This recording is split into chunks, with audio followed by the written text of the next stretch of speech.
Papa! Ayo, welcome back to my channel. Sorry that it's been so long. I have missed you guys though, and I decided to wait for all of the banners to be out to do a shooter pool on the limit break Bahamut banners. And this is it. So there's going to be a lot to think about and talk about with regards to all of these weapons. So we should jump into it real soon. But before that, I just want to say that I myself have not even decided which banner I want to pull on. And if you are like me, then this video is for you. I have definitely seen a bunch of people in co-ops. They've already pulled for Cloud and Yuffie, etc, etc. But if you have been waiting to see all of them, then let's do it. So all of the outfits from the banners all have boost attack for all allies, which gives all allies physical and magical attack +5, +10, excuse me, and +5%. Cloud and Yuffie both have the Bahamut's Bite, which is physical attack +5% and 10% physical ability damage when your attack stance is maxed out. As for Aerith and Tifa, their outfits are a little bit different. Of course, they still have boost attack, but Aerith has Bahamut's Protection, which is physical and magical defense +20%, which is pretty nice, and healing potency +10%, whereas Tifa has Bahamut's Whisper, which is 10% magic attack, which is pretty interesting. It's actually 5% more than the physical outfits, so they get 5% physical, she gets 10% magic, but she also gets 10% magic ability damage when the attack stance is maxed out. A quick look at the weapons in comparison to one another. They're actually all very similar. They have similar total stats, except for Aerith's, which has a bit less because it's a healing weapon. And yeah, they're all actually very, very similar. Aerith's is the only one that is actually quite different. Cloud and Yuffie's are very similar. They're both physical based and they have circle sigil boosts. Tifa's is magical based and has an X sigil boost. And Aerith's, as I said, is the most different. It has boost heal, and it also has a heal boost support materia or S ability, and the all Esuna S ability. So that is quite different. Let's jump into the actual weapons. You can take a look at all of their stuff, but I'm going to focus on the command abilities. So for Cloud, we have 800% physical non-elemental damage AoE. And when his HP is, of course, on the first time you cast it, you get haste. And then his, if his HP is 50% or more, you get 40,000 fixed damage to all enemies. That is at OB 10. For Yuffie, she deals 1,080% physical non-elemental damage to a single target. She also raises magic defense of the whole party by mid to high potency. So that's pretty cool. And when the enemy is debuffed, it's times 1.3 damage. So really powerful single target non-elemental weapon for Yuffie. Tifa, the latest weapon, deals 1,100% magical non-elemental damage also to a single target. It also gives haste the first time you use it, and unconditional, there's no condition, to increase magic attack of the entire party by mid to high potency at OB6 or OB10. For Aerith, the Bahamut Rod, it is a healing weapon that deals 59% healing potency to all allies and raises all allies' physical defense by mid to mid.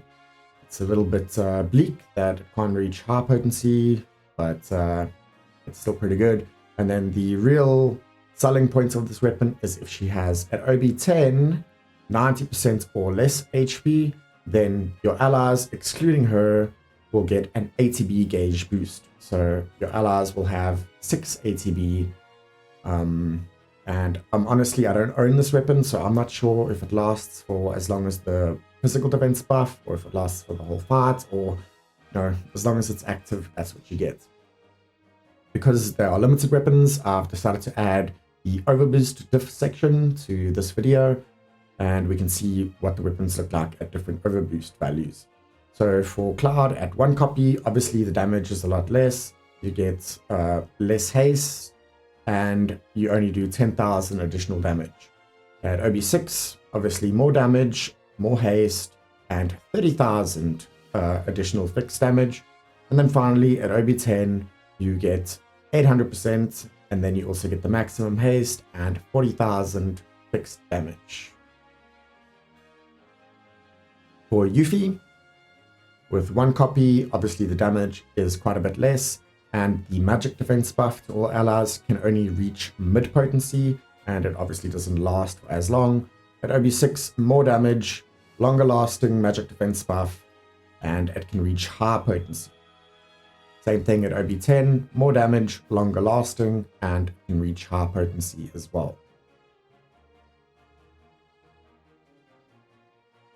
For Tifa, once again, as always, the damage is different. You know, more with each overboost, of course, that's pretty much standard. And a longer haste duration at higher overboosts. And again, at one copy or below OB6, you can only get mid potency magic attack buff. But once you hit OB6 and up to OB10, then you will get the high potency magic attack buff for your whole party. And of course, the haste and buffs last longer.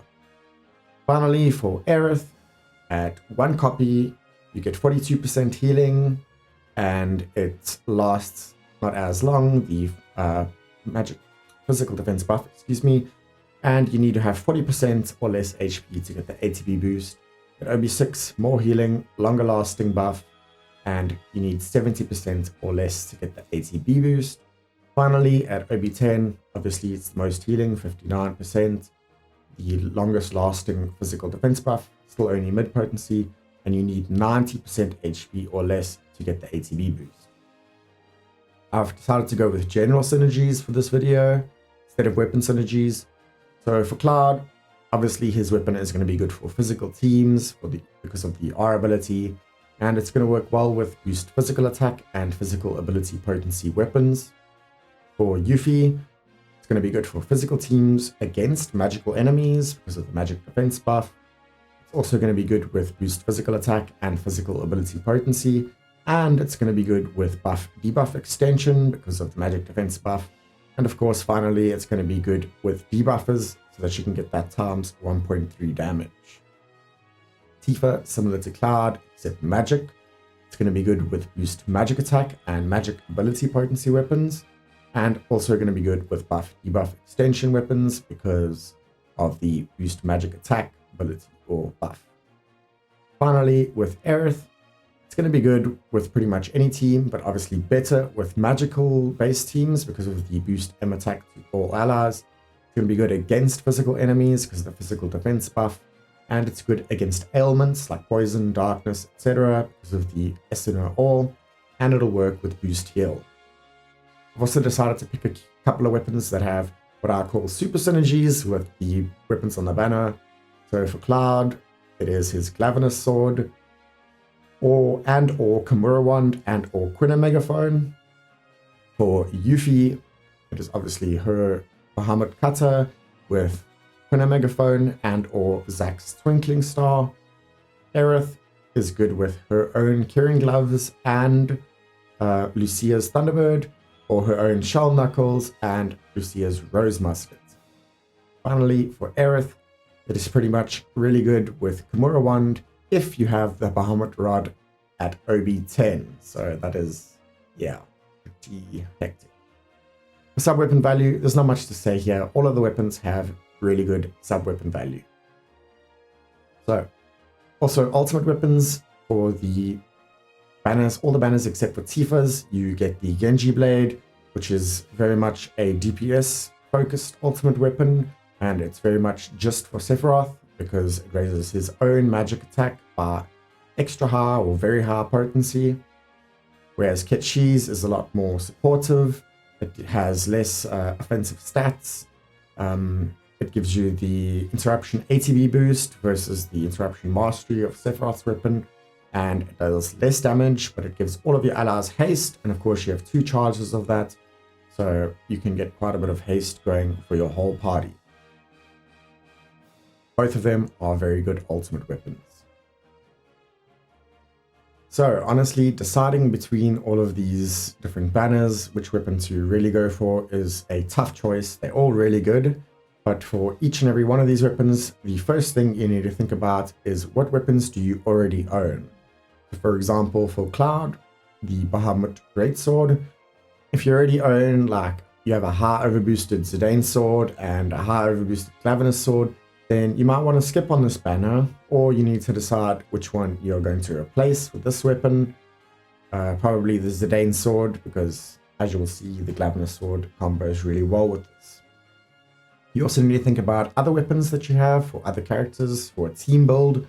So for example, if you have a high overboosted Kimura wand, then this weapon has more value because that can make a really strong physical team against magical enemies.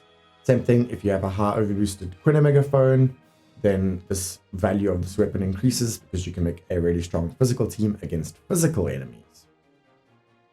Then I've also mentioned that Clavinus and Bahamut Greatsword is an awesome combo, because if you have both of them at OB10, then you can have maxed out boost physical ability potency, and then of course you get the physical defense down and physical attack up from the Clavinus sword, which is going to make your Bahamut Greatsword hit even harder. It's also not super reliant on overboosting, because at OB6 you get slightly less haste and 30,000 additional damage, whereas at OB10 you get slightly more haste and 40,000 additional fixed damage. So even at OB6 the weapon is very good. I also believe that fixed damage is really OP in general, because it's not affected by debuffs or by the enemy's defenses or whatever. It's always going to do that fixed amount of damage, so that's really, really strong. It's also great for multiple enemy fights because it is an AoE weapon and it has the best physical attack stat in the game right now. When thinking, you need to think about all of these points when thinking if you want to pull on this versus the other three weapons. You should also think about, do you need a strong physical DPS? Do you have or not have Zidane sword, Clavinus sword, and how overboosted are they? Do your physical teams need a bit more power for the boost physical attack for all allies? Are you struggling in multi-enemy fights, or are you struggling to just punch through a boss in time? For Yuffie, again, think about what weapons you already own. So if you already kind of use Yuffie as a physical DPS and you have high overboost weapons like Strike, Moval Float, Dynatrae, Hawkeye, Spiral Shuriken, or even Arctic Star, then this weapon has a lot more value to pull for.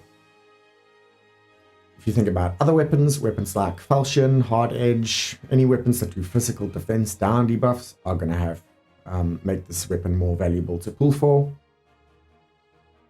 so that you can get that times 1.3 damage from the debuffs, and physical weapon, physical debuff goes without saying. It's also pretty nice with Arctic Star for physical teams. Arctic Star can work pretty well. If you don't have something like Kimura Wand or Quina Megaphone, it is a really nice substitute, and it is Yuffie's own weapon, so you don't need to bring anyone else to sort of accomplish that. This is also not super reliant on overboosting, but you basically do need OB6 at the very least if you want the high potency magic defense buff for all allies. OB10 is just more damage basically and longer lasting buffs. I also said the times 1.3 damage to enemies with debuffs is very nice, so it is basically 1404% physical damage, and that's without taking into account materia boosts, buffs, debuffs, etc. So it's a really strong single target weapon. It also is great for physical teams because of the boost physical attack for all allies, and it has the second best physical attack stat in the game next to the Bahamut Greatsword. It is also huge with Quina Megaphone and Twinkling Star. Quina Megaphone because you get AoE high potency physical attack boost and AoE high potency physical defense boost, making it a great combo for physical teams that cover against both damage types, physical and magical. And then with Twinkling Star, you get the magic attack down. So in combination with the magic defense up you get from this weapon, magical enemies are basically just going to be tickling you.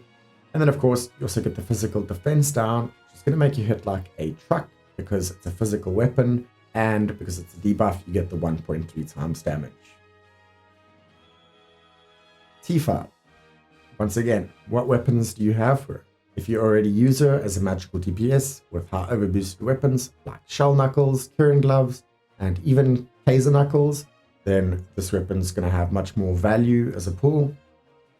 For other people's weapons, it works well with any magic defense down weapons, basically, like Zack's Arc Sword or Red's Canyon Collar. It's decent with Kaiser Knuckles because this weapon in combination with Kaiser Knuckles makes Tifa quite self-sufficient. Without having any allies in the party, she can already lower the magic defense of the enemies and raise her and her party's magic attack. So that's pretty good. Once again, it's not super reliant on overboosts, but you do need at least OB6 if you want the high potency magic attack buff for all allies. It is also the only AoE magic attack buffing weapon in the game, as far as I know. Correct me if I'm wrong, but aside from the Trumpet Shell, which you can only get from the Ultimate Weapon Exchange, this is the only one that does AoE magic attack buffs. Obviously great for magical teams because of the R ability, and I would say it benefits more from haste than other characters or other weapons, because in general most of Tifa's weapons have very fast cast rates, so she can actually get more abilities off than other characters with haste. Then I also said that because of the same reason that I just mentioned, it is pretty beast mode with HP Shot, the ultimate weapon that comes with this banner, because it gives haste, 2 casts of haste. So that's 3 casts if you include this actual weapon, and that's going to make Tifa drop quite a lot of abilities in a short amount of time. That's going to be really strong. And then finally, it has solid synergy with some elemental teams, and I mentioned that in the previous slides. For example, an Ice team with Aerith's Snowflake, which lowers magic defense, or a Lightning team with her own Kieran Gloves and Lucia's Thunderbird makes a strong Lightning team. And for the same reason, her own Shell Knuckles and Lucia's Rose Musket makes a pretty strong fire team because of the magic defense down and magic defense up. So deciding whether you want to pull for this weapon, you need to think about, do you need a strong magical DPS? Do you have high overboosted weapons that I mentioned? Your magical teams need more power with boost M attack all allies. Are you already using Tifa as a magic DPS? And then you also need to think that this is the only banner that has the new ultimate weapon for Getshi. Finally, for Aerith, once again, what weapons do you own? This kind of works well with any of Aerith's weapons, but Kimura Wand is a pretty good thing to pair with it, or Guard Stick to cover both defenses. And for physical wind teams, Floral Wand works well with this, or for magical teams, Snowflake, magical ice teams will work well with it as well. For other characters, basically any weapon that buffs AoE magic defense is good, so you can cover both defenses. So Sleek Collar, Core Defender, Bandage Sword, etc. And then this is kind of the full package with Kimura Wand, because if you have this weapon and Kimura Wand, you're going to get a full AoE heal, full AoE physical defense, magic defense, and physical attack buffs. But of course, I have to mention that there is sort of anti-synergy between those two weapons. They can be really good depending on how overboosted your Bahamut Rod is, but there is still anti-synergy because the Bahamut Rod wants you to have equal or less than a certain HP percentage, whereas the Kimura Wand wants you to have equal to or more than a certain HP percentage. So basically, to get full value, you need to keep Aerith at 70 to 90% HP, depending on how overboosted your Bahamut Rod is. So this kind of leads into the next point, which is that it's much more reliant on overboosts than the other 3 weapons, in my opinion. Because with one copy, you're going to need 40% or less HP to get the ATB boost. At OB6, you're going to need 70% or less, which is much better, to get the ATB boost. And at OB10, 90% or less to get the ATB boost. And that's basically all this weapon is about, is the ATB boost. Because if you don't meet the conditions to get that boost, it's pretty much just a worse centipede. So yeah, it is obviously great for magical teams with the R ability against physical teams with a physical defense buff. It has the best heal stat in the game, and it is versatile, meaning that unlike the other 3 weapons, it's not locked into either physical or magical damage, so you can have a lot more use cases for it in a lot of different teams. And then the All Essener is obviously very nice. It's great for enemies that like to inflict a lot of ailments like poison, darkness, silence, etc., especially AoE ones. Green Dragon, I'm looking at you. And yeah, that is pretty much it. So for me, it is still a really tough decision. I still haven't even decided which one I really want to go for. The things that I'm thinking about are, I really like Cloud's weapon, I really like the fixed damage, and I already have a high OB6 Glavenus sword, so that'll be really nice to have. For Yuffie, I don't really use her as a DPS. I do have a pretty high Overboost Twinkling Star, so that'll be really nice to work together. I don't have a Quina Megaphone, so tough decision between those. For Tifa, I have a pretty high boosted Protector's Blade, so it'd be pretty nice to combo those 2 together to have boost M attack for all allies even higher. And just general magic attack for all allies buff would be pretty nice for any magic team. So it's, tough decision. And finally, for Aerith, I do really like her weapon. I really like the fact that it's an ATB boost and that she now has physical defense buffs, kind of like Centipede, and magic defense buffs from Kimura Wand. But I feel like I really need to get OB10 so that I can almost always have the ATB boost. It's still decent at OB6, but then doesn't combo with Kimura Wand as well. There's a lot to consider, a lot to think about. I still don't really know what I'm going for. All of these weapons are really good, so you got to decide based on the information that I've provided. Hopefully I've thought of something you haven't.